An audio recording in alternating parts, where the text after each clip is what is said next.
Marriage is a business decision. Before you talk about being happy in a home, it takes a lot of nerve to just sleep with a stranger in the same bed. It's not. I'm not trying to scare you. I'm telling you something that is a statistic reality. So don't just say God forbid. Shine your eyes. And since it's a business decision, let's use business terms. In the business world, there is something called KYC. Have you heard of it before? What is KYC?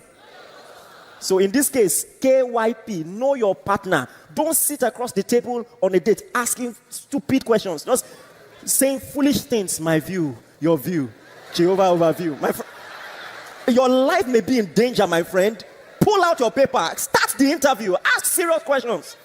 Not, your elbow, has it always been this nice? My friend, use your sense.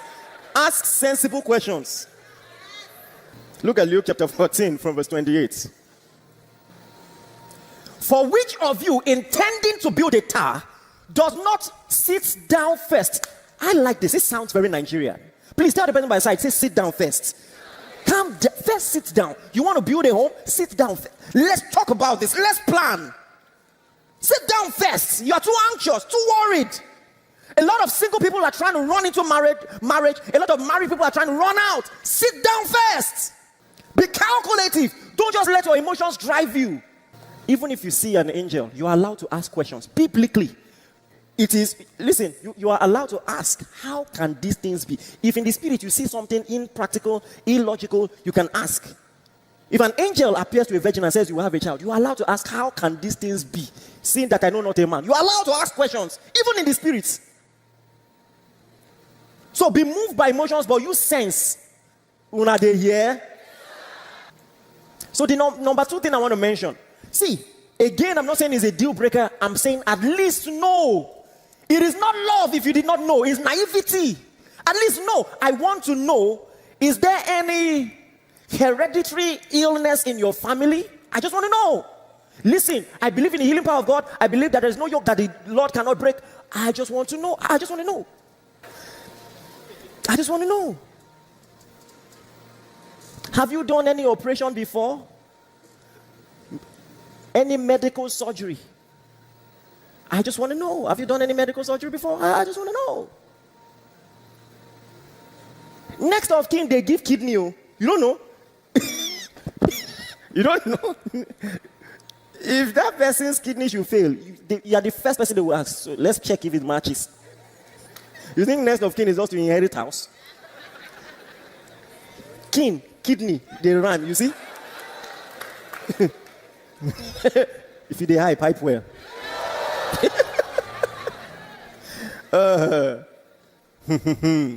I just want to know. Do you have uterus? I just want to know. Okay. You know, one of the ways that God shows me that I'm supposed to talk about something is by kairos. He just finds a way to crystallize what I'm saying by confirmations here and there. And so I was scrolling the internet. Interestingly, someone that has told me I've been a blessing to him at one point in his life. He attended a program that changed his life. His name is Victor, and he said something very profound. He said, when I tell you that I was born into a family of privilege, I know your mind will immediately go to finances. And my parents were not stinkingly wealthy. So what privilege am I talking about? He said he was born into a family of love. And he cannot tell you how important that is. That his dad will ask him to write love letters for his mom, not just at the early years of their marriage, but throughout his life until he died. And he will tell him in Igbo, this is why I sent you to school, so that you will know English more than me. Oh yeah, what should we write here? They were planning. Do you know how powerful that is for a young man watching his dad like that? It doesn't matter what you tell your children. When they watch you love their mom, that is enough marriage counseling. Are you getting what I'm saying? Have you seen a girl who grew up loved in a home before? Do you realize they are different outside? Have you observed what I'm telling you? A girl whose dad was present, whose dad loved her, the confidence is different. What do you want to tell her? I love you. She has heard it many times, my friend. She has heard it many times. I've told you, not just psychologically, but spiritually also. The power of a positive image. You grew up in a home, you saw what love is. So now, let me tell you this. I am not saying it's a deal breaker. It is proven psychologically that if what I'm about to mention is not present, see, the effect of bad relationships can be reprogrammed by new positive relationships. If you grew up in a dysfunctional home, but you are able to develop strong, healthy connections with friends, it can heal you, psychologically proven. But let me tell you one thing that should at least be a consideration. Number one, did this person grow up in a healthy home? Has this person seen love repeatedly? It might not be a deal breaker, but are the parents still together? Are they happy? I know many people who went on to have a good life, good character, in spite of this. But is it more often than not a factor to how sensible the person is? Yes. If you're not careful, if you're looking at the parents, you're looking at the future of your marriage. In some cases. You know why the movie Cinderella was a global hit?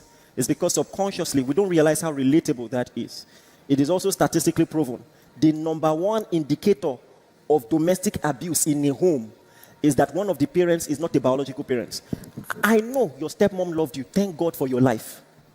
I am saying there is statistics to prove that either emotional, verbal, or physical abuse, one of the number one indicator by a factor of 100 is that one of the parents is not biological. So I'm just saying, nobody should be made to pay for their parents' decisions.